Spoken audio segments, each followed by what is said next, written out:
नमस्कार साथियों।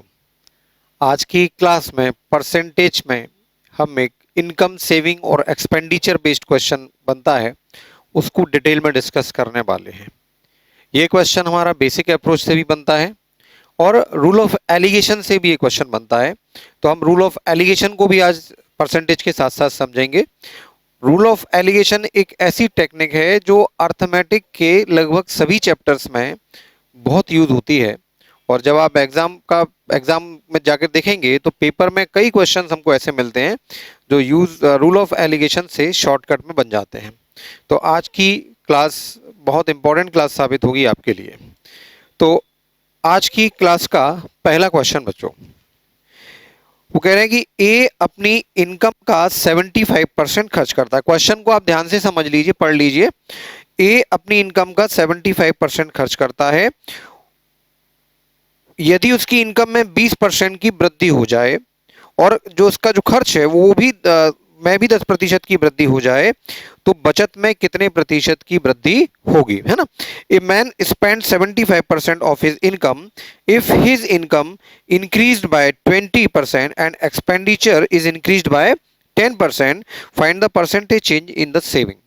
देखिए वो ये कह रहा है कि देखो क्या होता है कि इनकम जो होती है वो सेविंग और एक्सपेंडिचर के टोटल के बराबर होती है। ये बात तो आप सभी समझते होंगे। इनकम के दो ही हिस्से होते हैं, या तो हम खर्च उसका कुछ पैसा खर्च कर देंगे तो बाकी का पैसा हम बचा लेंगे। तो इनकम के दो हिस्से होते हैं, बचत और खर्च। जो भी हमारी बचत है और जो भी हमारा खर्च है उनको आप जोड़ दोगे तो कुल हमारी आय कितनी है ये हमको पता लग जाएगा, ठीक है। तो इनकम किसके बराबर होती है? सेविंग और एक्सपेंडिचर के सम के बराबर होती है। वो कह रहे हैं कि एक व्यक्ति अपनी इनकम का 75% खर्च करता है तो एक्सपेंडिचर कितना है? 75%। अब यहां एक छोटी सी बात समझिए कि अगर एक्सपेंडिचर 75% है तो सेविंग कितनी होगी भाई? इनकम अगर मैं 100% मान लेता हूं, इनकम में 100% अगर है तो 75% हमने उसमें से खर्च कर दिया तो हमने बचाया कितना? तो हमने बचाया कितना? 25%। ये बात समझ में आई कि नहीं आई आपको, है ना, कि 100% यदि कुल आय है तो उसको दो ही जगह हम दो ही जगह उसकी हो सकती है, उसकी या तो बचत हो सकती है या खर्च हो सकता है। तो खर्च अगर 75% है तो बाकी का 25% क्या होना चाहिए? वो बचत होनी चाहिए। इसमें कहीं कोई समस्या आपको नहीं होना चाहिए। तो 100% आय है तो हम 25% बचा रहे हैं, बाकी का 75% हम खर्च कर रहे हैं। पहली लाइन का यही अर्थ है। आगे बोलते हैं कि खर्च उसकी इनकम 20% बढ़ जाए और खर्च 10%। इनकम बढ़ रही है, खर्च बढ़ रहा है, बचत में कितने प्रतिशत की वृद्धि होगी? तो देखो एक चीज समझ लो, इस क्वेश्चन को आसान करने के लिए हम इनके रेशियो को लेके चलते हैं। 25 से समय भाग जा रहा है, 25 चौक 100, 25 एकम 25 और 25 तीन 75। तो हम ये बोल सकते हैं कि यदि मैं 4 रुपए कमाता हूं तो 1 रुपया बचाऊंगा और 3 रुपए खर्च करूंगा। बात तो वही है, ये हमने परसेंटेज के फॉर्म में लिखा था, ये एग्जैक्ट फॉर्म में लिखा था। क्लियर हुआ? यदि मैं 4 रुपए मेरी इनकम है तो उसमें से 1 रुपए मेरी बचत है और 3 रुपए मेरा खर्च है। अब उन्होंने क्या कहा कि जो इनकम है वो 20% बढ़ा दी, जो इनकम है वो 20% बढ़ा दी और जो खर्च है वो 10% बढ़ा दिया। अब कह रहे हैं कि बचत पर क्या चेंज होगा ये हमको निकालना है। यही प्रश्न है। इनकम को 20% बढ़ा दिया जाए, खर्च को 10% बढ़ा दिया जाए तो बचत में कितने प्रतिशत का परिवर्तन होगा ये हमको निकालना है। तो बचत में कितने प्रतिशत का परिवर्तन होगा? तो आप देखिए इन नंबर्स के साथ ही अगर हम सवाल को सॉल्व करें तो 4 का 20% कितना होता है? 0.8 होता है ना। अब 4 का 20%, छोटे छोटे कैलकुलेशन है। 4 का 20%, 20% का मतलब क्या होता है? 20/100। 20% का मतलब 20/100, तो कितना हो गया? 8/10 यानी कि 0.8। 0.8 की वृद्धि होगी तो अब हमारी इनकम बढ़कर कितनी हो जाएगी? 4.8। ठीक है। 3 का 10%, 3 का 10%, 10% का मतलब 10/100, तो कितना हो जाएगा? 30/100 0.3। तो 0.3 की वृद्धि हो जाएगी तो बचत कितनी, हमारा खर्च कितना हो गया? 3 से बढ़कर 3.3। तो पहले हम 3 रुपए खर्च कर रहे थे तो अब 3.3 करेंगे। अब आप सोचिए कि जब आपने 4.8 में से 3.3 खर्च कर दिए तो आपने बचा कितने लिए? तो हम इनकम में से जो खर्च है उसको माइनस करेंगे तो हमारी बचत आ जाएगी। तो 4.8 में से 3.3 माइनस कर दीजिए, इनकम है ये एक्सपेंडिचर है, तो 5 1.5, तो इसका मतलब अब मैं कितने खर्च कर रहा हूं 1.5। ये बात समझ में आई कि नहीं आई भाई? इनकम जो है पहले जितनी थी उससे 20% अब ज्यादा है। 4 का 20% कितना आया 0.8, तो 0.8 बढ़ाओगे तो नई इनकम हमारी 4.8 हो गई। अब आप 4.8 रुपीज कमाते हो।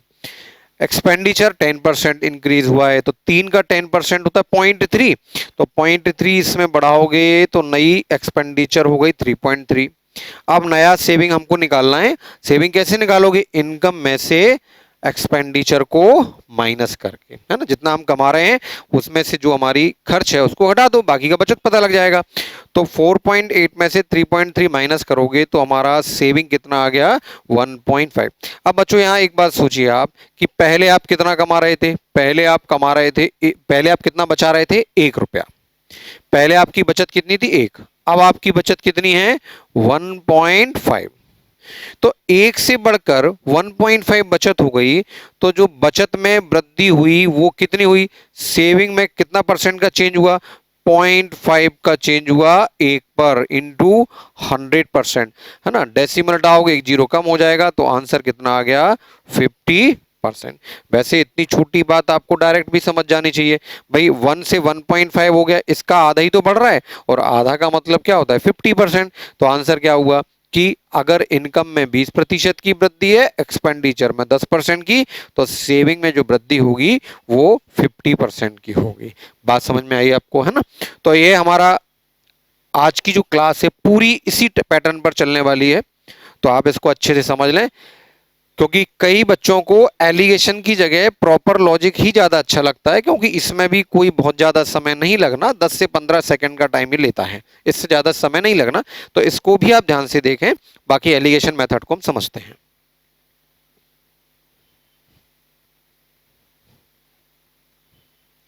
तो एलिगेशन होता क्या है? जब हम मिक्सचर एलिगेशन पढ़ेंगे तब इस पार्ट को प्रॉपर पढ़ा जाएगा, एक एक बात, छोटी से छोटी बात डिस्कस की जाएगी। अभी मैं आपको शॉर्ट में बता देता हूं कि एलिगेशन, जो रूल ऑफ एलिगेशन है वो लगता कब है, वो कंडीशन क्या है। बच्चों क्या होता है, जब एक ग्रुप का डेटा अवेलेबल हो, दूसरे ग्रुप का डेटा अवेलेबल हो, और इन दोनों ग्रुप को मिलाकर जब एक बड़ा ग्रुप बनता है और उस बड़े ग्रुप का भी डेटा अवेलेबल हो, तब रूल ऑफ एलिगेशन लगता है। रूल ऑफ एलिगेशन एक शॉर्टकट मेथड है, प्रॉपर तरीका जो होता है गणित को हल करने का उससे अलग एक शॉर्टकट अप्रोच है। जैसे अब आप इस सवाल की बात करें तो वो कह रहे हैं कि जो हमारी बचत है और जो हमारा खर्च है, बचत और खर्च को आप जोड़ दोगे तो क्या बन जाएगी? आय बन जाएगी। ठीक है, तो बचत, खर्च और इन दोनों को जोड़ दोगे तो आय। मैंने अभी क्या बोला था? मैंने बोला था कि जब एक ग्रुप का डेटा दिया हो, दूसरे ग्रुप का डेटा दिया हो, इन दोनों ग्रुप को अगर हम जोड़ के एक बड़ा ग्रुप बना लें तो बचत और खर्च को जोड़ोगे तो क्या बनेगा? आय। उस बड़े ग्रुप का भी डेटा दे दिया हो तब जाके रूल ऑफ एलिगेशन लगता है। रूल ऑफ एलिगेशन क्या होता है प्रैक्टिकली समझते हैं नंबर के साथ में। इस क्वेश्चन में बोला जा रहा है कि बचत में कितने प्रतिशत की वृद्धि होगी, ये हमको निकालना है, हमको नहीं मालूम। तो मान लो बचत में x% की वृद्धि होगी। अच्छा, खर्च में कितना चेंज हो रहा है? खर्च में जो वृद्धि हो रही है, खर्च में वृद्धि कितनी हो रही है? 10% की। खर्च हमारा 10% बढ़ रहा है, खर्च हमारा 10%, और आय हमारी कितनी बढ़ रही है? आय बढ़ रही है हमारी 20%। आय बढ़ रही है 20%। बच्चों बात समझ में आई? तो आप देखिए मैं क्या बोल रहा हूं, मैं बोल रहा हूं कि बचत में वृद्धि, ये बचत में वृद्धि, ये खर्च में वृद्धि, और इन दोनों को मिला दोगे तो ये आय में वृद्धि। तो ये जो कंडीशन है ये रूल ऑफ एलिगेशन को शो करती है। होता क्या है, इनका अंतर हम निकाल के इस जगह लिखेंगे, इसका अंतर निकाल के हम इस जगह लिखेंगे, और इनके अंतर का जो अनुपात है वो किसको शो करेगा? बचत और खर्च के अनुपात को शो करेगा। ठीक है, जैसे इस सवाल में आप देखो, बचत और खर्च का अनुपात कितना है? 1:3। अगर 75% हमारी खर्च है तो 25% बचत है, इसका मतलब हमारा सेविंग और एक्सपेंडिचर का रेशियो है वो कितना है? 1:3। ठीक है, अब मैंने क्या बोला, इनका अंतर यहां लिखेंगे, इनका अंतर यहां पर लिखेंगे, ठीक है। और अंतर का जो अनुपात है 1:3 के बराबर होगा। चलो प्रैक्टिकली इसको मैं समझाता हूं आपको। देखिए 20 जो है ना एक एवरेज वैल्यू है इन दोनों की। 20 जो है लगभग इनके बीच का मान होता है। तो 20 जो है अगर 10 से बड़ा है तो निश्चित ही 20 का मान x से छोटा होगा। ये मैं इसलिए बता रहा हूं कि जब हम घटाते हैं तो घटाने में बड़ी राशि में से छोटी राशि को घटाते हैं। तो अगर हम इनको घटा रहे हैं, इनको माइनस कर रहे हैं, तो इनमें बड़ा कौन है 20। तो यहां पर क्या लिखेंगे 20 माइनस 10। अब जब इनमें अंतर निकालेंगे तो चूंकि 20 10 से बड़ा है इसलिए इन दोनों में 20 को x से छोटा होना पड़ेगा। फिर आपको क्लियर करता हूं, ये जो वैल्यू है इनके बीच में होती है। ये जो वैल्यू है बीच वाले प्लेस पर वो इन दोनों के बीच में होती है। अब 20 का मान इससे बड़ा है तो 20 का मान निश्चित रूप से इससे छोटा होना चाहिए, है ना। इनके बीच में होगा तो ये बीच की संख्या है, इससे बड़ी है तो इससे छोटी होगी, या इससे बड़ी है तो इससे छोटी होगी, ठीक। तो 20 जो है वो 10 से बड़ा है तो निश्चित ही 20 का मान x से छोटा होना चाहिए। अगर अभी भी कंफ्यूजन है तो जैसे मैं लिख देता हूं, ये 5 है ये 10 है, तो इसका जो एवरेज आएगा वो 8 आएगा। 8 का मान यदि 10 से छोटा है तो 8 का मान 5 से बड़ा होगा। ये वाली वैल्यू एक से अगर छोटी है तो दूसरे से बड़ी होगी। तो अब आप इस सवाल में देखिए, अच्छा यहां पर आप क्या करेंगे, x बड़ा हो गया 20 से, तो यहां हम क्या लिखेंगे x माइनस 20। इस केस में 20 बड़ा है तो इस केस में 20 छोटा होगा। अब ये कितना हुआ 10 बटे x माइनस 20 बराबर 1/3। क्रॉस मल्टीप्लाई करोगे तो x माइनस 20 बराबर कितना हुआ 30। तो x बराबर कितना हुआ 50%। इसका मतलब बचत में वृद्धि का प्रतिशत कितना आ रहा है, बचत में वृद्धि का प्रतिशत आ रहा है 50%। क्लियर, ठीक है। अब आप कहोगे अभी भी इसमें कैलकुलेशन बढ़ गया, तो इसको हम और शॉर्ट कर सकते हैं। कैसे शॉर्ट कर सकते हैं, देखिए इतना सब भी नहीं लिखना। देखो इनका अंतर तो हमको एग्जैक्ट पता लग रहा है 10। तो बच्चों एक की वैल्यू अगर 10 है तो 3 की वैल्यू कितनी होनी चाहिए भाई, इन दोनों का रेशियो तो 1:3 ही होना चाहिए ना। तो एक की वैल्यू अगर 10 है तो इसकी वैल्यू कितना होना चाहिए 30 होना चाहिए। एक का मतलब 10 तो 3 का मतलब 30। तो इस प्लेस पर क्या आएगा 30। अब सोचने की बात यह है कि x में से 20 को घटाने पे 30 आ रहा है। आप सोचो कि किस में से 20 को घटाएं 30 आए। भाई अगर हम किस में से 20 को घटाएं कि 30 बचे, तो 50 में से 20 घटाएंगे तभी तो 30 बचेगा। तो आप इन दोनों को जोड़ दोगे तो इस प्लेस की वैल्यू आ जाएगी। तो यहां आप देख के ही बोल सकते हो x का मान कितना होगा 50% होगा। ज्यादा फास्ट हो गए तो आप इसको सॉल्व भी कर लीजिए। क्या लिख लिए x माइनस 20, इसमें से इसको घटाएंगे तो ये बच रहा है बराबर कितना हुआ 30। तो x की वैल्यू कितनी हो गई 50%। आंसर कितना हुआ 50%, ठीक है। तो एक हमारा प्रॉपर अप्रोच है पारंपरिक तरीका, एक हमारा rule of alligation. Rule of alligation में क्या होता है, हमारा कैलकुलेशन थोड़ा सा कम हो जाता है। यहां हमको परसेंटेज निकालने पड़ रहे थे, फिर परसेंटेज एनालिसिस करना पड़ रहा था, यहां डायरेक्ट बन रहा है। तो ये तरीका भी बहुत अच्छा है, ये तरीका भी अच्छा है। मैं आगे के सभी क्वेश्चंस में दोनों तरीके अप्लाई करूंगा, जिसको जो अच्छा लगे वो आप समझ लेना और उससे सवालों को लगाना। टाइम दोनों में लगभग बराबर ही लगेगा, है ना। इसमें कैलकुलेशन कम है, इसमें थोड़ा कैलकुलेशन ज्यादा है। बच्चों नेक्स्ट क्वेश्चन आज का, एक आदमी अपनी आय का 60% खर्च करता है। एक आदमी, ध्यान से आप सवाल पढ़ लीजिए, सवाल को आप जितना अच्छे से समझेंगे, जितना अच्छे से पढ़ेंगे सवाल उतने अच्छे से आपको समझ में आएगा। तो एक व्यक्ति अपनी इनकम का 60% खर्च कर रहा है। तो सोचने वाली बात यह है कि इनकम जो है वो सेविंग और एक्सपेंडिचर के टोटल के बराबर होती है। वो कह रहे हैं कि 60% आप खर्च कर रहे हो। एक व्यक्ति अपनी इनकम तो हमेशा 100% ही होगी, तो आपने 60% खर्च कर दिया 100% में से, तो बचा कितना 40%। तो इसका मतलब उसकी सेविंग कितनी है 40%। तो अगर मैं सेविंग एक्सपेंडिचर का रेशियो निकालता हूं तो 20 का भाग जा रहा है सब में, 20 पंजे 100, 20 दूनी 40, 20 तीन 60। यही कंडीशन बनेगी भैया। अगर मैं 5 रुपए कमाता हूं तो 3 रुपए खर्च कर रहा हूं और 2 रुपए की बचत कर रहा हूं, ठीक है। अब सवाल की आगे की लाइन पढ़ दें। वो कहते हैं कि इनकम 15% बढ़ रही है, इनकम जो है वो इंक्रीज हो रही है 15%। अच्छा, और एक्सपेंडिचर 5% बढ़ रहा है, एक्सपेंडिचर कितना बढ़ रहा है 5% बढ़ रहा है, तो उसकी सेविंग में कितना चेंज होगा ये आपको निकालना है। ठीक है, पहले पारंपरिक तरीके से देखें इसको, देखिए 15% बढ़ जाएगा तो 5 का 15% कितना होता है, 5 का 15%, 15% का मतलब 15/100। ये इतने छोटे छोटे कैलकुलेशन हैं कि ये इन एयर होना चाहिए, लेकिन ठीक है अभी आराम से चलते हैं अपन। तो 75/100 कितना हो गया 0.75। इसका मतलब हमारी इनकम 5 थी, 0.75 बढ़ जाएगी तो अब हो जाएगी 5.75। क्लियर है आपको? फिर वो कहते हैं जो एक्सपेंडिचर है वो 5% बढ़ जाता है, तो भाई 5% निकालोगे 3 का तो 5% मतलब 5/100, तो 15/100 कितना बढ़ जाएगा 0.15। तो पहले अगर हम 3 रुपए खर्च करते थे तो अब हम 1.5 ज्यादा खर्च करेंगे, मतलब 3.15 खर्च करेंगे। तो 5.75 में से 3.5 खर्च कर दिए तो आप बता सकते हैं कि हमने कितना बचा लिया। भाई इतना कमाया, इतना खर्च कर दिया, तो बचा कितना, इसमें से इसको आप माइनस कर दें। 5 में से 5 गया तो 0, 7 में से 1 गया तो 6, और 5 में से 3 गया तो 2।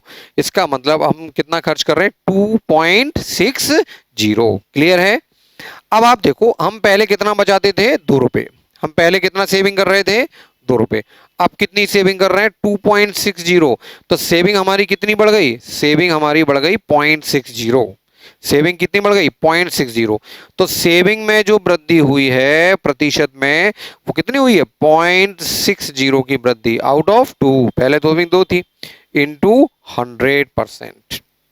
ठीक है, तो आप देखिए प्रतिशत से ये कट जाएगा, 2 से 60 कटेगा तो आंसर कितना हो जाएगा, आंसर हो जाएगा 30%।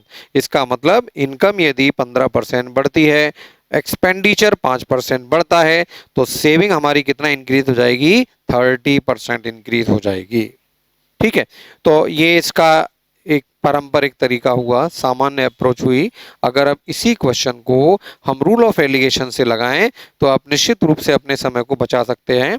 और रूल ऑफ एलिगेशन से तो आपको फैमिलियर हो ही जाना है, क्योंकि ये तो लगभग हर क्लास में अप्लाई हो जाता है। कोई ना कोई सवाल, किसी ना किसी चैप्टर का कोई ना कोई सवाल इस एलिगेशन मेथड से बन जाता है। एलिगेशन अप्लाई कब करते हैं, जब 2 ग्रुप का डेटा दिया हो और उन दोनों ग्रुप्स को मिला के एक बड़ा ग्रुप बन जाए, उसका भी डेटा दिया हो, ऐसी स्थिति में रूल ऑफ एलिगेशन बन जाता है। जैसे सेविंग में कितना परसेंट का चेंज होगा निकालना है, लेकिन एक्सपेंडिचर कितना बढ़ रहा है 5%, और सेविंग और एक्सपेंडिचर के चेंज के बाद इनकम कितनी बढ़ रही है 15%, यही दिया है आपको। ठीक, सेविंग में चेंज निकालना है, एक्सपेंडिचर का चेंज 5% है और इनकम का चेंज दिया है 15%। अच्छा, अगर हम रेशियो की बात करें, क्योंकि रेशियो तो हमको पता ही होना चाहिए, इनका अंतर और इनका अंतर, अंतर का अनुपात क्या होगा, सेविंग और एक्सपेंडिचर के रेशियो के बराबर। ये सेविंग है और ये एक्सपेंडिचर है, तो सेविंग और एक्सपेंडिचर का रेशियो कितना है 2:3। ठीक है, अब मैं डायरेक्ट कर रहा हूं, पिछले क्वेश्चन को बहुत डिटेल देखा था हमने।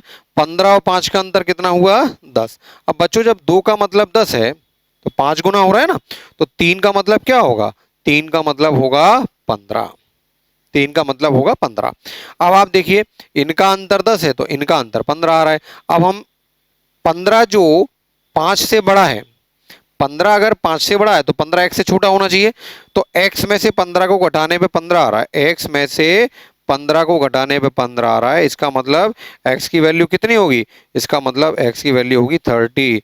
तो आंसर कितना हुआ 30%। ठीक है, तो मैं समझता हूं एलिगेशन में आपको कोई दिक्कत नहीं रहनी चाहिए। हार्डली 10 सेकंड का सवाल है, इससे ज्यादा इस क्वेश्चन को टाइम नहीं लगना चाहिए। चलिए अगले क्वेश्चन को देखते हैं, ध्यान से पढ़िए आप। इसमें थोड़ा सा डेटा कैलकुलेटिव कर दिया है इन्होंने। एक आदमी इनकम का 72% खर्च करता है, इनकम का 70%, तो income is equal to saving plus expenditure. वो कह रहे हैं कि वो इनकम का 72% वो खर्च कर रहा है। ठीक है, इनकम अगर 100 है और 72% हमारा एक्सपेंस है, तो हमारा सेविंग कितना होना चाहिए 28%। तो सेविंग कितना होना चाहिए 28%। तो अगर हम देखें तो ये किससे डिवाइड हो रहा है, ये हमारा डिवाइड हो रहा है 4 से, ये हमारा डिवाइड हो रहा है 4 से। 4 से काटोगे तो ये 25 हुआ, ये 7 हुआ, और 4 से काटोगे तो ये 18 हुआ। ठीक है, तो हम कह सकते हैं कि अगर हम लोग 25 रुपये हमारी अर्निंग है, अगर हमारी अर्निंग 25 रुपये है तो 7 रुपये हमारी सेविंग है और 18 रुपये हमारा एक्सपेंडिचर है। अब जो परसेंटेज का चेंज दिया है वो इस पर अप्लाई कर देते हैं। क्या लिखा है उसमें, कहते हैं कि उसकी इनकम में 28% की वृद्धि होती है। इनकम कितनी बढ़ रही है? 28%। एग्जाम में आया हुआ क्वेश्चन है, ध्यान दीजिए आप। तो इनकम 28% बढ़ रही है, व्यय 25% बढ़ रहा है। जो व्यय है वो कितना बढ़ रहा है? एक्सपेंडिचर कितना इंक्रीज हो रहा है? 25% इंक्रीज हो रहा है। तो सेविंग में कितना चेंज होगा ये हमको निकालना है। तो क्वेश्चन तो वही है हमारा जो हम करते आ रहे थे। ठीक है, अब यहां कैलकुलेशन में आप थोड़ा ध्यान रखना, यहां पर कितनी वृद्धि होगी? 25 का 28%। एक छोटी सी बात समझ लीजिए, पहली क्लास में मैंने बताया था 25 का 28%। 25 का 28%, 28/100। तो 25 से काटोगे 25 चौक 100, 4 से काटोगे 4 सत्ते 28, 7 की वृद्धि हो जाएगी। तो 25 पे जब 7 की वृद्धि हो जाएगी तो ये कितना हो जाएगा? 32। अब ये मैंने क्या बोला, ये छोटी छोटी चीजें हमको बचना है कैलकुलेट करने से, क्योंकि हम इसको कैलकुलेट करते हैं तो थोड़ा सा समय खराब कर देते हैं। कैसे बचें? अब यहीं पर कैलकुलेट करो। आप अगर 28% निकालोगे तो उलझ जाओगे। आप इस परसेंटेज को यहां ना रखते हुए यहां रख दो। हम 25 का 28% बोलते हैं, इसकी जगह अगर मैं बोलूं 28 का 25%, तो कोई तकलीफ है आपको? कोई समस्या है क्या? देखिए मैं क्या बोल रहा हूं, मैं बोल रहा हूं 25 का 28%, और मैं अब बोल दूं कि 28 का 25%, तो कोई प्रॉब्लम है क्या? एक ही रिजल्ट आएगा ना। बात तो वही है, प्रतिशत मैंने यहां से उठा के इधर कर दिया और क्या किया। अब लेकिन ऐसा करने से क्या हुआ, हमको पता है 25% का मतलब होता है 1/4। 25% का फ्रैक्शन क्या होता है? 1/4। तो अगर इन ईयर कैलकुलेट करते तो ये परसेंटेज इधर ले लेते तो 25%, और 25% का मतलब 1/4। तो 28 का 1/4 कितना होता है? 7। तो 25 में 7 बढ़ा के हम इनकम क्या कर सकते थे? 32। तो छोटी छोटी चीजें हैं जिससे हम अपना टाइम बचा सकते हैं। अब यहां पर आ जाइए, अब 18 है और 25% की वृद्धि हो रही है। अब 25% का मतलब कितना होता है? 1/4। तो 18 का 1/4 कितना होगा भाई? 18 का 1/4 कितना होगा? 4.5। 18 का 1/4 कितना होगा? 4 से काटोगे 4 चौक 16 और 4 5 20। ठीक है, तो 4.5 की जब वृद्धि करोगे तो कितना हो जाएगा? 22.5। ठीक, तो बच्चों 32 रुपए अर्न करते हो, 22.5 खर्च कर देते हो, तो सेविंग कितनी होगी निकाल सकते हो आप। ठीक है, इनका डिफरेंस निकाल लीजिए आप। तो इनका आप क्या कीजिए? डिफरेंस निकाल लीजिए। तो डिफरेंस कितना आएगा? 9.5। डिफरेंस कितना आ रहा है? 9.5। 32 है ना, 22.5 में 7.5 जोड़ोगे तो वो 30 + 2 9.5, 9.5 हो गया। ठीक है, तो कितना हो गया? 9.5। तो अब आप देखिए 7 से बढ़ के हमारी सेविंग 9.5 की हो गई, तो वृद्धि कितनी हो गई? सेविंग में चेंज कितना हो गया? 2.5 का किस पर हुआ? 7 पर, इंटू 100%। बच्चों यही हुआ। तो आप देखो डेसिमल से एक जीरो हट जाएगी और 250/7। तो आप 7 से भाग दोगे, 7 3 21 4 और 7 5 35, 5/7 डेसिमल 7 7 49। तो जो आंसर है वो 35.7 के आसपास होना चाहिए। ठीक है, और चूंकि वृद्धि हो रही है तो 35.7% इंक्रीज, ये हमारा आंसर हो गया। ठीक है, तो बिल्कुल सेम पैटर्न पे हमारा तीसरा क्वेश्चन था। हर क्वेश्चन में हम सेविंग में कितना परसेंट का इंक्रीज हो रहा है ये हम निकाल रहे हैं। ठीक है, अब इसको अगर एलिगेशन से बनाओ, अब मैं फास्ट हो रहा हूं, आपके दिमाग में एलिगेशन कंसेप्ट जम चुका है। वो कह रहे हैं कि एक्सपेंडिचर 72% बढ़ रहा है, सेविंग में कितना परसेंट चेंज है निकालना है। और सॉरी, एक्सपेंडिचर 25% बढ़ रहा है और सेविंग में कितना चेंज निकालना है, जबकि इनकम 28% बढ़ रही है। और क्या है कि एक्सपेंडिचर, सेविंग और एक्सपेंडिचर का रेशियो है 7:18। ठीक है, अब उम्मीद करता हूं आप लोग इस चीज को आप समझ गए होंगे, है ना। पिछले क्वेश्चन में तसल्ली से बताया था। अब 28 और 25 का अंतर कितना आ रहा है? 3। 28 और 25 का अंतर कितना आ रहा है? 3। अब देखो यहां थोड़ा फ्रैक्शन आ रहा है, यहां थोड़ा सा फ्रैक्शन आ रहा है, तो आप थोड़ा सा रुक जाओ, 28 25 से ज्यादा है तो 28 x से छोटा होगा, तो मैं आराम से लिख देता हूं यहाँ x माइनस 28। आप आराम से सॉल्व कर लीजिए, गलती ना हो। हम लिखेंगे 3/x माइनस 28 बराबर 7/18। ठीक है, 18 3 54, 7x माइनस 7 8 56, 7 8 56, 5 बचा, 7 दूनी 14 और 5 19, 196। तो ये इधर जाएगा, तो 7x की जो वैल्यू है, 7x की जो वैल्यू है वो कितनी हुई? 7x की जो वैल्यू है वो आप इसमें जोड़ देंगे तो 0 हुआ, और 10 5 15 का 5 बचा 1, तो ये हो गया 250। तो 7x इज इक्वल टू 250, तो आप कैलकुलेट करोगे तो x की वैल्यू आ जाएगी 35.7%। तो वही पैटर्न है ना, बार बार वही चीज रिपीट हो रही है, दिमाग में सेट हो जाना चाहिए। इस क्वेश्चन का आंसर हुआ 35.7। तो हमने 3 क्वेश्चन किए और कंसेप्ट को दिमाग में बिठा लिया, एक प्रॉपर अप्रोच है और एक रूल ऑफ एलिगेशन है। अब सवालों में हल्का फुल्का अगर हम लैंग्वेज को बदल दें, जैसा कि हमारे नॉर्मली एग्जाम में होता है, तो देखिए अगले क्वेश्चन को हम पढ़ते हैं। आप गौर से पढ़िए सवाल को। एक व्यक्ति की आय उसके खर्च से 20% ज्यादा है। एक व्यक्ति की आय उसके खर्च से 20% ज्यादा है। एक व्यक्ति की आय उसके खर्च से 20% ज्यादा है। तो income is equal to saving plus expenditure. वो कह रहा है एक व्यक्ति की इनकम, लैंग्वेज को घुमा रहे हैं, एक व्यक्ति की इनकम उसके खर्च से 20% ज्यादा है। खर्च से 20% ज्यादा है, तो अगर आप खर्च को 100 मान लेते हो तो इनकम कितनी होगी? 120। तो हम बोल सकते हैं कि ये 6 तो ये 5 है। तो 6 में से 5 रुपए आपने खर्च कर दिए, तो इसका मतलब वो 1 रुपया बचा लिया। तो वही गाड़ी हमारी प्लेटफॉर्म पर आ गई।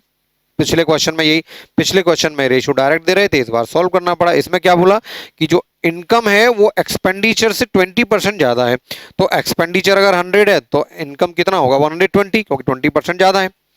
तो रेशियो कितना आ गया? 6 और 5। तो 6 रुपये में से 5 रुपये हमने खर्च कर दिए, तो हमने बचाया कितना? 1 रुपया। तो हमने बचाया कितना? 1 रुपया। बात समझ में आई? अब आगे का सवाल पढ़िए, बाकी कहानी वही पुरानी। आय 60% बढ़ जाती है, इनकम जो है वो 60% इंक्रीज हो रही है। ठीक है, और एक्सपेंडिचर में 70% का इंक्रीज हो रहा है। तो जो उसकी सेविंग है उसमें क्या चेंज होगा, ये हमको निकालना है। तो बिल्कुल पुराना क्वेश्चन हो गया आपका, तेजी से बनाते हैं भाई। इसका 60% निकालोगे, 6 का 60% कितना होगा? 6 इंटू 60/100, तो 3.6 आएगा। 36/10, तो कितना हो गया? 9.6 बढ़ के। अब 5 का 70% निकालोगे तो आप देखिए कितना आ गया? 3.5। 35/10 यानी कि 3.5। तो 3.5 बढ़ेगा तो कितना हो जाएगा? 8.5। अब आप बताइए कि इसकी सेविंग कितनी होना चाहिए? 9.6 में से 8.5 हमने खर्च कर दिया, तो 6 में से 5 गया तो 1, और 9 में से 8 गया तो 1.1। ठीक है, तो जो बचत हमारी एक थी वो बढ़ के कितनी हो गई? वो बढ़ के 1.1 हो गई। तो आप देखते ही बता सकते हो 0.1 की वृद्धि हो रही है, 10% की वृद्धि हो रही है। बाकी आप कैलकुलेट कर लीजिए। 0.1 की वृद्धि 1 पर, तो डेसिमल से एक 0 कम हो जाएगा। तो आंसर कितना हुआ? आंसर इसका हुआ 10%। 10% इंक्रीज। ठीक है, अच्छा इसी क्वेश्चन को अगर मैं रूल ऑफ एलिगेशन से बनाऊं, इसी क्वेश्चन को रूल ऑफ एलिगेशन से, तो तेजी से बनाते हैं भाई। खर्च बढ़ रहा है 70%, खर्च बढ़ रहा है 70%, बचत कितना बढ़ेगी निकालना है, जबकि सेविंग कितना है निकालना है, और इनकम कितना इंक्रीज हो रही है? 70%। ठीक है, अच्छा खर्च का और बचत का रेशियो कितना है? 1:5। ठीक है, तो ये गैप 10 आया इनका, तो 10, 1 की वैल्यू 10 है तो 5 की वैल्यू 50 होगी। 1 की वैल्यू 10 है तो 5 की वैल्यू 50 होगी। ठीक है, अब 50 कब आ सकता है? देखिए 60 जो है वो 70 से छोटा है, तो यहां पर इस केस में बात करोगे तो 60 x से बड़ा होगा। मैंने क्या बोला था कि ये जो संख्या है अगर इससे छोटी है तो ये संख्या इससे बड़ी होगी, इनके बीच में ही होगी ये संख्या। तो ये वाली जो बीच की संख्या है वो 70 से छोटी है, तो x से बड़ी होनी चाहिए। तो यहां पर हम क्या बोलेंगे, 60 बड़ा है x से, तो हम लिखेंगे 60 माइनस एक्स बराबर कितना आ रहा है, 50 आ रहा है। तो x की वैल्यू कितनी आ जाएगी, 10% आंसर। बच्चों नेक्स्ट क्वेश्चन हमारा कि एक व्यक्ति अपनी इनकम का 15% बचत हो रही है, ठीक है। अब सवाल की भाषा को जितना अच्छे से पकड़ लें आप, ठीक है। तो income is equal to saving और एक्सपेंडिचर। इस बार क्या बोला, इस बार बोला कि जो सेविंग है वो 15% है, वो सेविंग कितनी है, 15% है, ठीक है। तो देखो इनकम अगर 100% है और सेविंग 15% है, तो एक्सपेंडिचर कितना होना चाहिए, 100 में से 15 हम बचा रहे हैं, तो 85% हम खर्च कर रहे हैं, राइट। अब सेविंग और एक्सपेंडिचर का रेशियो आप निकालोगे तो 5 से काट दें, तो 5 3 15 और 5 से काटोगे तो कितना, 17 पंजे 85 और 5 से काटोगे तो 20। तो फाइनल स्ट्रक्चर हमारा ये मिला कि 20 रुपए हम कमाते हैं तो 3 बचाएंगे और 17 रुपए हम खर्च करेंगे। अब वो कह रहा है कि व्यय उसका 20% बढ़ रहा है, जो एक्सपेंडिचर है वो कितना बढ़ रहा है, 20%, व्यय उसका 20% बढ़ रहा है, और इनकम जो है और बढ़ता है, बचत में 60% की वृद्धि होती है। इस बार बचत में वृद्धि दे दी है, बचत में 60% की वृद्धि होती है, खर्च 20% बढ़ रहा है, बचत 60%। बताना क्या है, तो बताना है इनकम में कितना परसेंटेज का चेंज होगा। बात समझ में आई आपको। अभी तक हमको इनकम और एक्सपेंडिचर का हिसाब किताब दिया जा रहा था और सेविंग में परसेंटेज चेंज पूछा जा रहा था।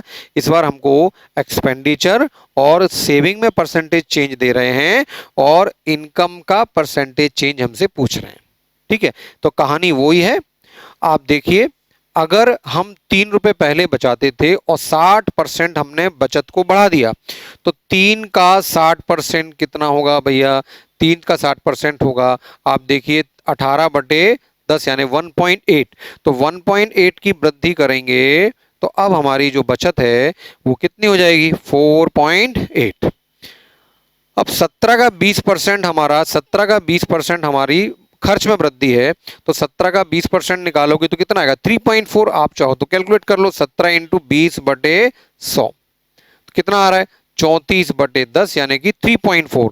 तो 3.4 इसमें बढ़ाओगे तो ये हो जाएगा 20.4, ठीक है। अब आप देखिए बचत को और खर्च को जोड़ दोगे तो इनकम का पता लग जाएगा। तो 8 4 12 का 2 बचा कितना, 1, और 24 और 1 25। इसका मतलब अब हमारी जो नई इनकम है वो है 25.2, ठीक है। अब आप देखिए हमको बताना है इनकम 20 से बढ़ के 25.2 हो गई, तो इनकम में कितना चेंज हो गया ये हमको निकालना है। तो 5.2 की वृद्धि हो गई, तो इनकम में परसेंटेज चेंज हमको निकालना है। तो 5.2 की वृद्धि हो रही है किस पर, 20 पर, किस पर, 20 पर, इंटू 100%, इंटू 100%।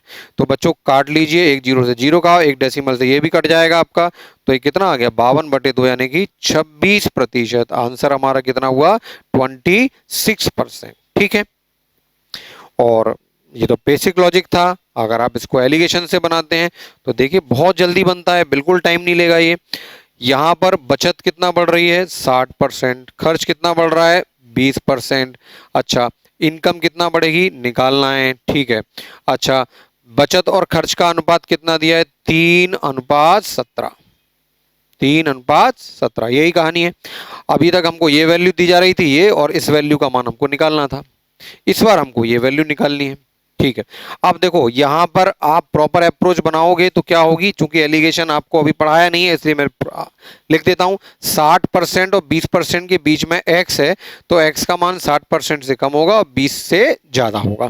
तो जब हम अंतर निकालते हैं तो अंतर में क्या करते हैं, बड़ी राशि में से छोटी राशि को घटाते हैं। तो 60 में से x को घटाओगे तो यहाँ आएगा 60 माइनस x, और 20 और x में बड़ा कौन होगा, x। ये वैल्यू जो है एक से छोटी है तो ये वैल्यू दूसरी से बड़ी होगी, तो यहां पर क्या लिखेंगे, x माइनस 20। क्लियर है। अच्छा इनके अंतर का अनुपात क्या होगा, x माइनस 20, और 60 माइनस x का कितना होगा, 3/17। क्रॉस मल्टीप्लाई कीजिए, 17x, 17 दूनी 34, और 3 6 18, 180 माइनस 3x, 17x 3x जोड़ के कितना हो गया, 20x, ठीक है। और 340 उधर गया, 180 में जुड़ेगा तो 0, 8 4 12 2, 4 और 1 5, 0 से 0 काटा तो x का मान कितना आ गया 26%। ठीक है, ठीक। तो इनके अंतर का अनुपात 3:17 के बराबर है, और इसको जब आप क्रॉस मल्टीप्लाई करके हल करोगे तो x का मान 26 आएगा। लेकिन ये इनिशियल स्टेज के बच्चों के लिए है ये कैलकुलेशन, जो शुरुआत कर रहे हैं, जिन्होंने एलिगेशन को अभी ढंग से नहीं समझा। अब इसको और फास्ट करना है तो ये आपको समझा दिया, मैं इसको साफ करके मैं इसको और फास्ट करता हूं, एक नया तरीका आपको बताता हूं। देखो, ध्यान देना आप कि अगर हमें ये वैल्यू निकालनी है, अनुपात हमको दिया है, तो ये जो अनुपात है इनके अंतर की राशि को इस अनुपात में अगर बांट दें तो हमें इस प्लेस और इस प्लेस की एग्जैक्ट वैल्यू मिल जाती है। मैं क्या बोल रहा हूं आप समझिए, इनका अंतर कितना है 40, इनका अंतर कितना है 40। 40 को अगर मैं 3:17 में बांट दूं, 40 को अगर इनके अंतर को अगर मैं इस अनुपात में बांट दूं तो इस प्लेस की और इस प्लेस की यानी इनके अंतर की एग्जैक्ट वैल्यू हमको मिल जाएगी। तो 3 और 7, 17 और 3 20, 20 दूनी 40, तो 3 दूनी 6 और 17 दूनी 34। तो बच्चों 40 को 3:17 में बांटोगे तो पहली राशि होगी 6, दूसरी राशि होगी 34। तो यहां पर एग्जैक्ट 6 आएगा और यहां पर एग्जैक्ट 34 आएगा। ठीक है, अब आप किसी भी एक डिफरेंस को पकड़ के सवाल को बना सकते हो। हमको मालूम है कि 60 बड़ा है x से, तो 60 माइनस x बराबर 34, तो x बराबर कितना होगा भाई, x बराबर कितना होगा 60 माइनस 34 कितना हो जाएगा 26। आंसर कितना सिंपल हो गया, सारा कैलकुलेशन बच गया। तो आपको इस मीन प्लेस की वैल्यू निकालनी है, तो आप क्या कीजिएगा, इनके अंतर को हम इस अनुपात में बांट दें तो हमें इस प्लेस और इस प्लेस की एग्जैक्ट वैल्यू मिल जाएगी। तो 40, इनका अंतर कितना है 40, 40 को हमने 3:17 में बांटा तो 6 और 34 हुआ, तो इस प्लेस पर आएगा 6, इस प्लेस पर आएगा 34। अब कोई भी एक डिफरेंस को ले लो, हमें मालूम है कि 60 जो है x से बड़ा है, तो 60 में से x घटाएंगे तो 34 आ रहा है, 60 में से x घटाएंगे 34 आ रहा है, तो x का मान कितना होगा 26%। तो बच्चों मैं समझता हूं आप पूरी तरह से समझ गए होंगे, एलिगेशन में ये एक नया कंसेप्ट आ गया था, उसको भी आपने अच्छे से समझ लिया हो। अगला क्वेश्चन, एक व्यक्ति इनकम का 75% खर्च करता है। देखो, income is equal to saving plus expenditure, 75% खर्च कर रहा है। ठीक है, एक व्यक्ति इनकम का 75% खर्च करता है, तो इनकम 100% है तो सेविंग कितनी होगी 25%, टोटल 100 होना चाहिए। ठीक है, तो रेशियो अगर निकालें तो 25 चौक 100, 25 एकम 25 और 25 3 75। बचत, खर्च और आय, 4 रुपए कमाते हैं तो 1 बचत करते हैं और 3 का खर्च करते हैं। आगे क्वेश्चन में बोला जाता है उसकी इनकम में 20% की वृद्धि हो गई, उसकी इनकम में 20% की वृद्धि हो गई, और उसकी जो सेविंग है उसमें 1% की इस बार कमी हो गई, माइनस हो रहा है। तो इनकम बढ़ रही है, सेविंग में 1% का रिडक्शन है, कमी हो रही है, तो आपको बताना है उसका जो एक्सपेंडिचर है उसमें चेंज क्या होगा। तो अब एग्जाम में क्वेश्चन आते हैं तो थोड़ा थोड़ा चेंज करते रहते हैं, अभी तक सब वृद्धि का चल रहा था हिसाब किताब, अब कमी का आ गया। प्रॉपर तरीके से जाओ, 4 का 20% होगा 0.8, तो अब इनकम हो जाएगी 0.4.8। एक में 1% कम करोगे तो बच्चों एक का 1% क्या होगा, एक का 1% क्या होगा, एक का 1% कितना होगा 0.01। तो 0.01 की 1 में कमी कर दोगे तो कितना हो जाएगा 0.99, या इसको आप ऐसे भी समझ सकते हो कि 1% कम करेंगे तो कितना रह जाएगा 99%। तो 99% का मतलब क्या होता है 0.99, तो हमारा अब सेविंग कितना हो गया 0.99। तो अब आप सोचिए कि 4.8 हमने कमा के 0.99 बचा लिया, तो हमने खर्च कितना किया, तो 4.8 में से माइनस कर दो कितना 0.99, पता लग जाएगा आपको। तो 10 में से 9 गया 1, यहाँ 7 बचा, 17 में से 9 गया तो 8 और 3.81। इसका मतलब अब हमारा जो एक्सपेंडिचर है वो कितना हो गया 3.81। तो भाई 3 रुपए से हमने अपना खर्च 3.81 कर दिया, तो एक्सपेंडिचर में जो परसेंटेज में चेंज हुआ वो कितना हुआ, 0.81 की वृद्धि हो रही है किस पर, 3 पर, इंटू 100%। इस डेसिमल से 0 कट जाएगा और 3 से 81 में भाग देंगे, 27 बार भाग जाएगा, तो आंसर क्या हुआ, 27%, यानी कि एक्सपेंडिचर में 27% का वृद्धि हो जाएगा। ठीक है, तो ये हमारा हुआ प्रॉपर तरीका। अब आप सोच रहे हैं कि इसको हम एलिगेशन से बनाएं तो क्या होगा, क्योंकि इस बार कमी हो रही है, इस बार कमी, तो बच्चों कमी हो रही है तो जहां कमी है तो माइनस और जहां वृद्धि है तो प्लस। तो हम लिखते हैं सेविंग में 1% की कमी तो -1 लिख लीजिए, एक्सपेंडिचर में कितना चेंज निकालना है, इनकम में 20% की वृद्धि तो यहाँ प्लस का 20 लिखा रहने दीजिए। ठीक है, रूल ऑफ एलिगेशन लगा दीजिए, रेशियो कितना है 1:3, तो सेविंग और एक्सपेंडिचर का रेशियो कितना है 1:3।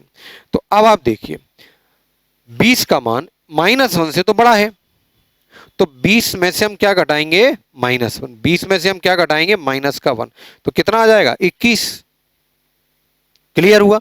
अब 3 की वैल्यू अगर 21 है तो 7 गुना कर दिया, तो 1 की वैल्यू कितनी होनी चाहिए, 7, 1 की वैल्यू क्या होनी चाहिए, 7, एक काम हो गया। अब आप ये सोचो कि 20 का मान -1 से बड़ा है तो 20 का मान x से छोटा होगा, तो 20 का मान x से छोटा है, x बड़ा है, तो हम लिखेंगे x - 20 = 7, तो x की वैल्यू कितनी आ गई, x की वैल्यू आ गई 27%, आंसर। तो ये कुछ क्वेश्चन ऐसे थे जिसमें हम इनकम, सेविंग और एक्सपेंडिचर में परसेंटेज में चेंज 2 डेटा का दिया जा रहा था और बाकी तीसरे का हमको निकालना था। अब इनकम पर ही बेस्ड कुछ क्वेश्चंस और हैं जो एग्जाम में पूछे गए हैं। तो अगला जो क्वेश्चन है वो इनकम का ही क्वेश्चन है, इनकम सेविंग का ही क्वेश्चन है, लेकिन पैटर्न उसका थोड़ा चेंज हो रहा है। तो ध्यान दीजिए, आप क्या है, ध्यान से पढ़िए। The sum of the salary of A and B together is ₹45,000। A और बी की आय का योग दिया है हमको 45,000। ठीक है, A spends 85% of his salary and B 70% of salary। A अपनी इनकम का 85% और B 70% खर्च कर रहा है। If now their saving are the same, और इसके बाद भी उनकी जो बचत है वो बराबर हैं, तो वो क्या कहते हैं, तो B का वेतन क्या होगा। तो बच्चों बहुत सिंपल क्वेश्चन है, वो कह रहे हैं कि A और B, मान लो A की इनकम A है और B की इनकम B है, मान लो A की इनकम A है और बी की इनकम बी। ए ने 85% खर्च कर दिया, तो आप मुझे बताइए 85% अगर आप खर्च कर रहे हो तो सेविंग कितनी होगी, 15%। ठीक है, तो सेविंग कितनी है, ए का 15%, राइट। बी ने 70% खर्च कर दिया, बी 75%, 70 खर्च कर रहा है, तो बी की बचत कितनी होगी, 30%। तो बी की सेविंग को हम क्या लिख सकते हैं, बी का 70%, और वो कहते क्या है, इनकी बचत बराबर है। तो यहां से ए की बचत और बी की बचत बराबर है, तो सॉरी 30 आएगा यहाँ पे, 30 है ना, तो 15 दूनी 30, तो हम लिख सकते हैं ए बराबर 2b। तो यहां से ए और बी का रेशियो कितना हो गया, 2:1। तो यहां से हमको पता लग गया कि ए और बी की जो इनकम का रेशियो है वो 2:1 है। अच्छा, इसकी टोटल इनकम कितनी दे रखी थी, इसकी जो टोटल इनकम है वो दे रखी थी 45,000। तो हम 2:1 के अनुपात में यदि 45,000 को बांट लें तो हमें बी की इनकम बताना है, तो वैल्यू हमको पता लग जाएगी। तो भाई 2 और 1 3 यूनिट की वैल्यू दे रखी है 45,000, तो 1 यूनिट की वैल्यू होगी 15,000, और हमें 1 यूनिट की ही वैल्यू बतानी है, तो इसका मतलब जो बी की इनकम है वो होगी 15,000। तो ये बहुत बेसिक क्वेश्चन था, लेकिन था वही इनकम, एक्सपेंडिचर और सेविंग पे, ढंग इसका अलग हो गया, पिछले क्वेश्चन से काफी अलग हो गया। इसी क्रम में बच्चों अगला जो क्वेश्चन है इनकम पर बेस्ड, वो है कि ए की इनकम बी की इनकम का 60% है। आप क्वेश्चन को ध्यान से पढ़ लीजिए क्योंकि इसमें थोड़ा सा लैंग्वेज में कंफ्यूज किया जा रहा है। ए की इनकम बी की इनकम का 60% है और ए का व्यय बी के व्यय का 70% है। एक स्टेटमेंट तो इनकम का दे दिया और एक स्टेटमेंट व्यय का दे दिया। अब एक इनकम और अब आगे कनेक्ट किया है, इस क्वेश्चन को कैसे कनेक्ट किया है, वो कह रहे हैं ए की बचत तथा बी की बचत का अनुपात हमको निकालना है, जबकि ए की इनकम बी के व्यय का 75% है। देखो इनकम और एक्सपेंडिचर, ये ए और ये बी। वो कह रहे हैं जो ए की इनकम है, सवाल को यहीं से उठाना है, जो ए की इनकम है वो बी के एक्सपेंडिचर का 70% है। तो बी का एक्सपेंडिचर अगर मैं 100 मान लूं, बी का एक्सपेंडिचर अगर मैं 100 मान लूं, तो ए की इनकम क्या है, बी के एक्सपेंडिचर का 75%। इसका मतलब मैं कह सकता हूं कि ए की इनकम होगी 75। ये बात समझ में आई कि नहीं आई आपको? सोचने वाली बात है। अगर बी का जो एक्सपेंडिचर है वो 100 रुपीज मान लें, तो ए की इनकम कितनी होगी? वो कह रहे हैं ए की इनकम बी के एक्सपेंडिचर का व्यय का 75% है। ठीक है, तो ये एक ऐसी बात थी जो दोनों को कनेक्ट कर रही है। अब हम शुरू से पढ़ें, ए की इनकम बी की इनकम का 60% है। अब आप वो कह रहे हैं ए की इनकम बी की इनकम का 60% है। यहां एक नई चीज आ गई, देखो ए की इनकम बी की इनकम का 60% है। अगर मैं अलग से इसको लिख दूं ये 100 है, तो ये 60 होना चाहिए। ए की इनकम बी की इनकम का 60% है। अच्छा, अगर रेशियो में जाएं अगर, तो 20 3 60 और 20 पंजे 100। अगर ए की इनकम 3 है तो बी की इनकम कितनी होनी चाहिए? 5 होनी चाहिए। ठीक है, अच्छा अगर मैं इसका रेशियो निकाल लूं, तो इसको भी तो मैं लिख सकता हूं 25 चौक 100 और 25 3 75। बात तो वही है, बात तो आप समझना मैं क्या कर रहा हूं। इसको 100 मान के 75 माना, तो इसको मैं 4 मान के इसको 3 भी तो मान सकता था, क्योंकि 25 चौक 100 25 3 75। अच्छा, वो कह रहे हैं कि ए का जो इनकम है वो बी के इनकम का 60% है। तो अगर मैं इसको 100 मान लूं तो इसको 60 मानूंगा। अब इसका रेशियो निकालोगे तो इसका रेशियो भी तो 3:5 आ रहा है। इसका मतलब ए की इनकम 3 है तो बी की इनकम कितनी होनी चाहिए? 5 होनी चाहिए। अगर ए की इनकम 3 है तो बी की इनकम कितना होना चाहिए? 5 होना चाहिए। ठीक है ना। अब आगे देखिए, वो कहते हैं कि यदि ए की आय ए का व्यय बी के व्यय का 70% है, ए का जो व्यय है वो बी के व्यय का 70% है, तो 4 का 70% निकाल लो। 4 का 70% निकाल लो। 4 का 70% कितना होगा? ये होगा 2.8। तो 2.8 ये कितना हो गया आपका? 2.8 हो गया। जो ए का व्यय है वो बी के व्यय का 70% है। तो अगर ये 4 रुपए है तो ये कितना होना चाहिए? 4 का 70% कितना होगा? 2.8 होगा। भाई यहां पर 3 बातें बोली गई हैं, तीनों बातों में आपको कोई कंफ्यूजन बिल्कुल नहीं होना चाहिए। मैं एक बार और एक्सप्लेन कर देता हूं, क्योंकि समझने वाली यही चीज है और इससे भी ज्यादा कंफ्यूजन भरी लैंग्वेज हमको एग्जाम में देखने को मिल सकती है। तो यहां पर सबसे पहले बोला कि ए की जो इनकम है वो बी की इनकम का 60% है। अगर मैं इसको 100 मान लूं, तो 100 का 60% 60, तो ए की इनकम होगी 60। मैंने इसका शॉर्टेस्ट रेशियो निकाल लिया, तो 20 पंजे 100 20 3 60। अगर ए 3 रुपए कमाता है तो बी कमाएगा 5 रुपए। फिर बोला कि जो ए की इनकम है वो बी के खर्च का 75% है। अगर बी का खर्च 100 है तो ए का खर्च कितना, ए की आय कितनी होगी? 75। 100 का प्रतिशत निकालना बड़ा आसान है, इसलिए 100 ले लेते हैं। अगर बी का खर्च 100 रुपए है तो ए का आय कितना होगा? 75। अब इसका रेशियो निकालोगे तो वही 3:4 आ रहा है। ठीक है, ये 3 है तो ये 4 होना चाहिए। अब ए की इनकम 3 यहां पर भी 3 यहां पर भी, तो ए की इनकम अगर 3 है तो बी की इनकम 5, और ए की इनकम 3 है तो बी का जो खर्च है वो कितना होगा? 4। अब ए के खर्च की बात करें तो बोलते हैं कि जो ए का खर्च है वो बी के खर्च का 70% है। तो आप 4 का 70% निकालोगे तो 4 का 70% कितना है? 2.8। तो इसका मतलब जो ए का खर्च है, एक्सपेंडिचर है, वो कितना होगा? 2.8। इस चीज को आप तसल्ली से समझ लीजिए, क्योंकि यहां अगर कंफ्यूजन रह गया तो आगे सब बेकार है। आगे तो अब कुछ बचा ही नहीं है, सिंपल सवाल है। वो कह रहे हैं ए की बचत और बी की बचत का अनुपात क्या होगा? आप देखो, बात करते हैं बचत की। ए की बचत, अब ए 3 रुपए कमाता है और 2.8 खर्च कर देता है, तो बचेगा कितना? 0.2। अच्छा, बी 5 कमाता है 4 खर्चता है, बचा कितना? 1।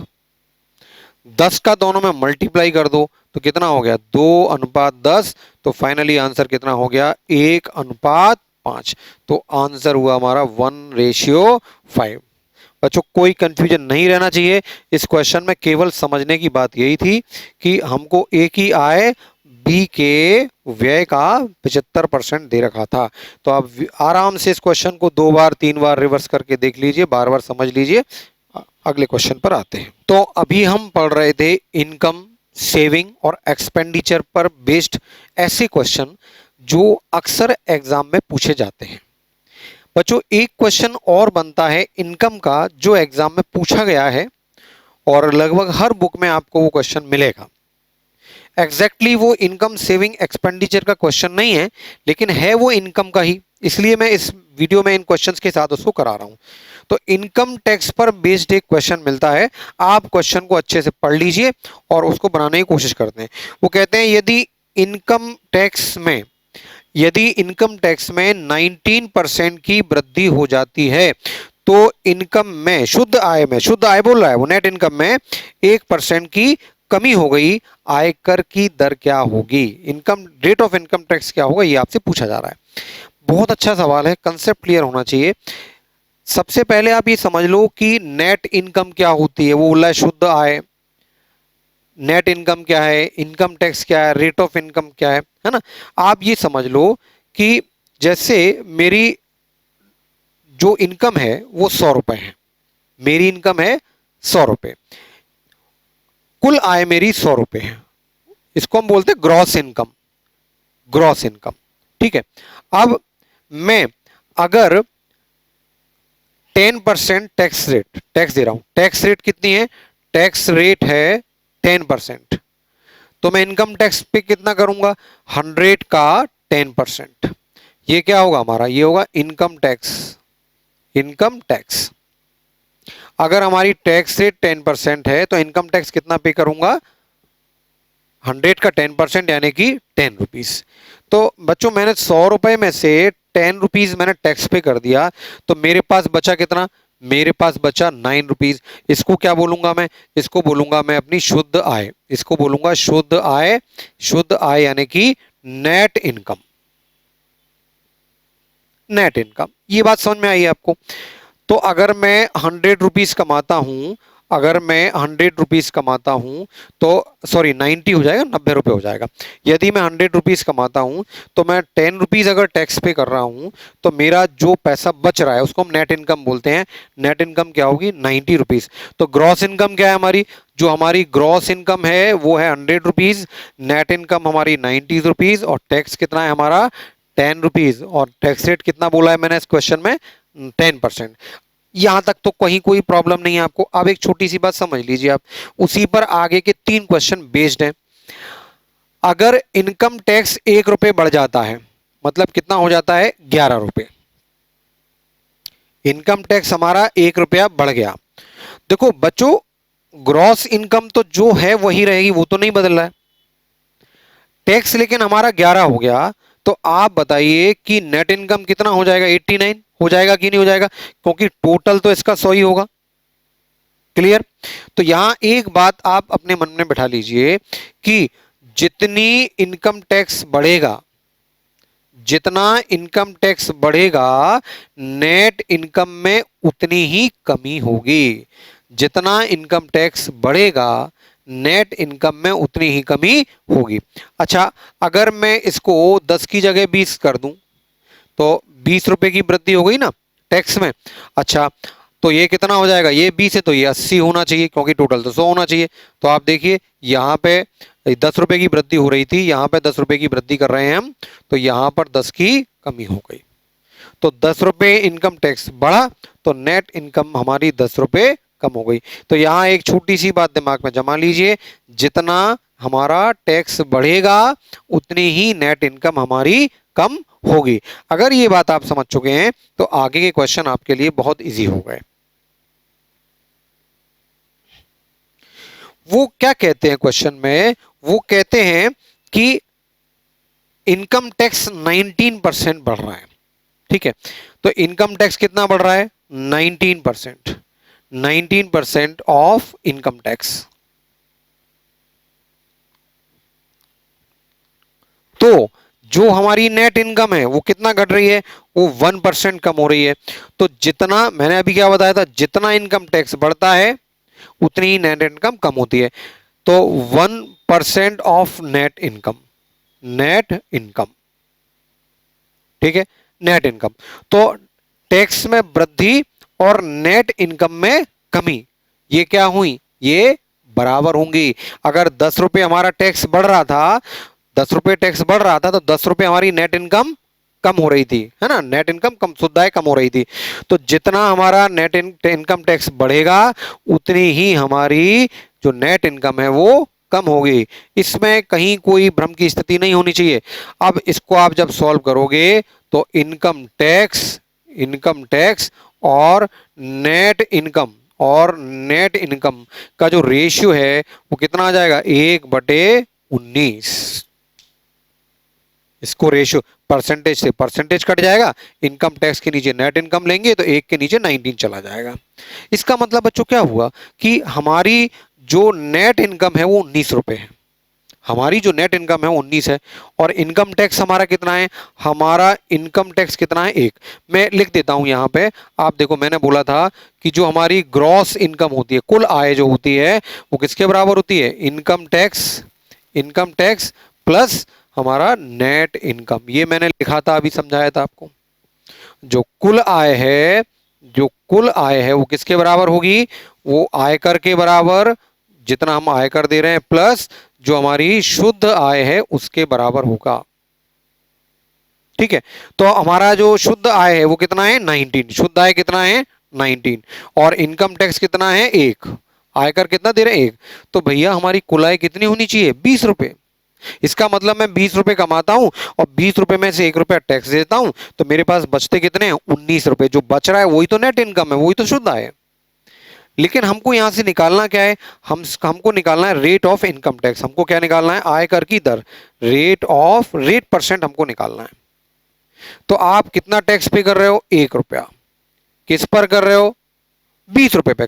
आय तो मेरी 20 रुपए है, 20 रुपए में से मैंने 1 रुपया टैक्स दे दिया, तो 20 रुपए पर 1 रुपया टैक्स दे दिया, तो इंटू 100%। तो बच्चों यार रेट परसेंट कितना आ गया, रेट परसेंट आ गया आपका 5%। ये हमारा आंसर हुआ। ठीक है, तो आपको ये कंसेप्ट अगर क्लियर है तो फिर ये सवाल को आप तेजी से समझ सकते हैं कि हमारी जो कुल आय है, जो हमको मिलती है सैलरी, उसको उसमें से कुछ हिस्सा हम टैक्स में दे देते हैं, जो बचता है वो शुद्ध आय होती है। तो यहां से रेशियो से हमको समझ में आ रहा है कि हम टैक्स 1 रुपया दे रहे हैं और बच रहा है हमारे पास 19 रुपए। इसका मतलब हम कमा कितना रहे थे, 20 रुपए। और इस 20 रुपए में से 1 रुपए मैंने टैक्स दे दिया, तो 20 में से 1 रुपया टैक्स दे दिया, तो मेरा टैक्स परसेंट कितना आ गया, 5% आ गया। तो बच्चों अगला क्वेश्चन हमारा सेम उसी पैटर्न पर है, आप ध्यान से देखिए। इसमें बोलते हैं कि इनकम टैक्स हमारा 22% बढ़ रहा है और जो शुद्ध आय है वो 3% घट रही है। आयकर की दर क्या है ये हमको बताना है ना। तो सेम पिछला क्वेश्चन है और उसको आप, बहुत लोगों के तो आंसर भी आ गए होंगे इतनी देर में समझ के, फिर भी मैं एक्सप्लेन कर रहा हूं। वो कह रहे हैं कि जो हमारा इनकम टैक्स है वो 22% बढ़ रहा है। तो इनकम टैक्स में जो वृद्धि है 22% of income tax, income tax जो भी हम इनकम टैक्स दे रहे थे उसमें 22% का इजाफा हो गया। तो जो इनकम टैक्स हमने ज्यादा पे किया वो किसके बराबर होगा, भाई जितना हम इनकम टैक्स ज्यादा पे करेंगे उतनी हमारी शुद्ध आय कम होगी। तो कह रहे हैं शुद्ध आय में 3% की कमी हो गई, तो 3% ऑफ नेट इनकम। ठीक है, तो इनकम टैक्स में जो वृद्धि है और शुद्ध आय में जो कमी है वो तो हमेशा बराबर ही होती है, मैंने कंसेप्ट आपको भी बताया था। तो ये दोनों क्या होंगे, बराबर। यहां से इनकम टैक्स और नेट इनकम का रेशियो हमको मिल रहा है 3/22। इसका मतलब क्या हुआ कि मैंने अपनी इनकम में से 3 रुपए टैक्स पे कर दिया और उसके बाद मेरे पास बचते कितने हैं, 22 रुपए। अभी मैंने बताया था, मैं फिर लिख देता हूं, मैंने बताया था कि जो कुल आय है उसमें से हम कुछ टैक्स पे कर देते हैं और जो बचता है वो होती है हमारी नेट इनकम यानी कि शुद्ध आय। तो यहाँ पे 3 रुपए हमने टैक्स पे कर दिया और बचा कितना हमारे पास 22।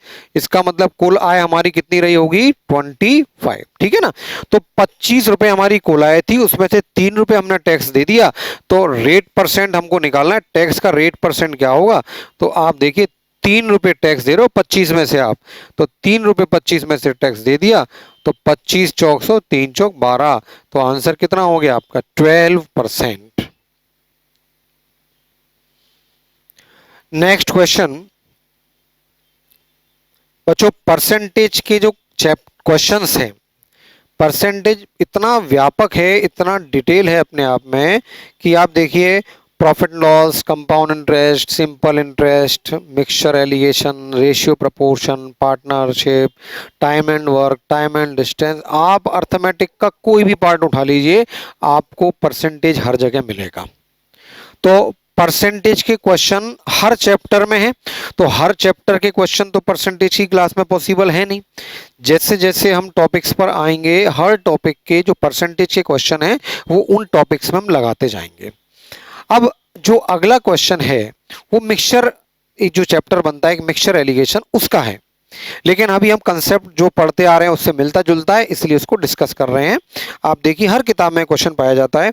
वो कह रहे हैं कि ताजे फल में 68% पानी होता है, ताजे फल में 68% पानी होता है, और सूखे मेवे में 20% पानी होता है। ठीक, 100 केजी ताजे फल में से कितने सूखे फल प्राप्त किए जा सकते हैं। काफी पहले ये एग्जाम में आया था क्वेश्चन ये। Fresh fruit contains 68% water and dry fruits contain 20% of water. How much dry fruits can be obtained from 100 KG of fresh fruit. एक बात समझिए आप कि अगर हम एक ताजे फल को कई दिनों तक खुला छोड़ दें तो वो धीरे धीरे सूख जाता है। तो होता क्या है, फल जो होता है वो दो पदार्थों का मिश्रण होता है। फल में एक तो जल होता है, फल में एक तो जल होता है, और दूसरा क्या होता है गुदा, जिसको हम बोलते हैं पल्प। ठीक है, अगर फल सूख रहा है तो इसका मतलब क्या है, उसमें से पानी वाष्पित हो रहा है, वेपोरेशन हो रहा है, पानी कम हो रहा है उसमें से, लेकिन जो पल्प की क्वांटिटी है, जो गुदा है, वो एज इट इज है, वो कांस्टेंट है, वो नहीं बदलता। तो जब एक फ्रेश फ्रूट से हम ड्राई फ्रूट बनाते हैं तो कम क्या होता है, केवल पानी, लेकिन पल्प की क्वांटिटी एज इट इज रहती है। पल्प की जो मात्रा है उसमें कोई परिवर्तन नहीं होता, केवल पानी कम होता है। इस चीज को आप ध्यान रखिए। तो कहता है कि फ्रेश फ्रूट जो है, जो ताजा फल है, फ्रेश फ्रूट है, जो फ्रेश फ्रूट है उसमें 68% पानी है, 68% पानी है। अब फ्रेश फ्रूट में 68% पानी है, तो फ्रेश फ्रूट में पल्प कितना होगा 32%। ये बात आपको समझ में आई कि नहीं आई। 68% यदि पानी है तो बाकी का 32% गुदा यानी पल्प होगा। अब आगे देखिए, वो कह रहे हैं जो मेवा है, जो ड्राई फ्रूट्स है, जो ड्राई फ्रूट्स है उसमें 20% पानी है। तो बच्चों ड्राई फ्रूट्स में अगर 20% पानी है तो बाकी का 80% पल्प होगा। तो ड्राई फ्रूट्स में अगर पल्प की बात करें तो कितना होगा, ड्राई फ्रूट की क्वांटिटी का 80% पल्प होगा। इसमें कहीं कोई कंफ्यूजन नहीं रहना चाहिए। ये मैं क्या कर रहा हूं, फ्रेश फ्रूट में कितना पल्प है वो निकाल रहा हूं, और ड्राई फ्रूट में कितना पल्प है ये निकाल रहा हूं। तो फ्रेश फ्रूट में 68% पानी था, तो फ्रेश फ्रूट का 32% पल्प हुआ। ड्राई फ्रूट्स में 20% पानी था, तो ड्राई फ्रूट्स का 80% पल्प हुआ। और मैंने अभी आपको बताया था कि पल्प की क्वांटिटी जितनी फ्रेश फ्रूट में है उतनी ही ड्राई फ्रूट में भी होगी। अगर आप ये बात समझ गए तो एक क्वेश्चन आपसे बन गया, और बहुत जल्दी बन गया। इसको थोड़ा सा लंबा कैलकुलेट कर देते हैं बुक्स में। तो अगर आप इतनी सी बात समझ गए कि ताजे फल में और सूखे फल में जो पल्प की मात्राएं हैं वो बराबर होती हैं, कम क्या होता है, केवल पानी, वाष्पीकरण में केवल पानी कम होता है, बाकी गुदा एज इट इज रहता है। तो फ्रेश फ्रूट का पल्प और ड्राई फ्रूट्स के पल्प, इनकी अगर आप मात्राएं देखेंगे ये आपस में क्या होंगी, बराबर होंगी। यहां से फ्रेश फ्रूट और ड्राई फ्रूट्स का रेशियो हम निकाल सकते हैं। ठीक है। और वो क्या कहते हैं कि 100 केजी ताजा फल है, ताजे फल कितने हैं, 100 केजी हैं, तो हमको बताना है सूखे फल की क्वांटिटी क्या होगी। तो आप देखिए अगर इसको हम काटें तो 8 से काटें, 8 चौक 32 और 8 से काटेंगे या 16 से काट दीजिए, 16 दूनी 32 और 16 पंजे 80। तो फ्रेश फ्रूट और ड्राई फ्रूट्स का रेशियो कितना आएगा, 5/2। अब आप देखो फ्रेश फ्रूट कितना दे रहे थे, 100 केजी। फ्रेश फ्रूट कितना दे रहे हैं इसमें, 100 केजी दे रहे हैं। तो फ्रेश फ्रूट 100 केजी है, तो 5 की वैल्यू 100, तो 1 की वैल्यू 40, तो 2 की वैल्यू कितनी होगी, तो 2 की वैल्यू होगी 40 केजी। ये हमारा आंसर हुआ। इसका मतलब 100 केजी अगर हम फल हैं तो उससे अगर मेवा बनाते हैं तो मेवा कितना बनेगा, मेवा बनेगा 40 किलोग्राम। ये आपका आंसर हुआ। ठीक, तो बच्चों आज की क्लास को मैं यहीं समाप्त करता हूं और एक पैटर्न आज हमारा पूरा हुआ। अगली क्लास में परसेंटेज का फिर एक नया पैटर्न लेके आएंगे। हम हर क्लास में परसेंटेज का एक एक चैप्टर खत्म करते जा रहे हैं। थोड़ा बड़ा चैप्टर है इसलिए इसके ज़्यादा क्लास बन रहे हैं। ठीक है, तो उम्मीद करता हूँ आपने ये चैप्टर, ये आज की क्लास को अच्छे से समझा होगा। और अगर आपको कोई डाउट रह जाता है तो आप अभय शर्मा डाउट क्लास, जो डाउट टेलीग्राम पे चैनल है, वहाँ पर आप डाउट्स रख सकते हैं, आपको समाधान जरूर मिलेगा। और फिर वही बात कहूँगा कि वीडियो को लाइक करें, लाइक ज़रूर करें। आप लाइक करते हैं तो मुझे लगता है कि आपको अच्छा लगा पढ़ने में, आपको अच्छा लगेगा तो मुझे भी अच्छा लगेगा। वीडियो शेयर करें और जिन्होंने चैनल सब्सक्राइब नहीं किया है वो चैनल सब्सक्राइब भी करें। अगले वीडियो में परसेंटेज के अगले टाइप के साथ फिर मिलते हैं। नमस्कार।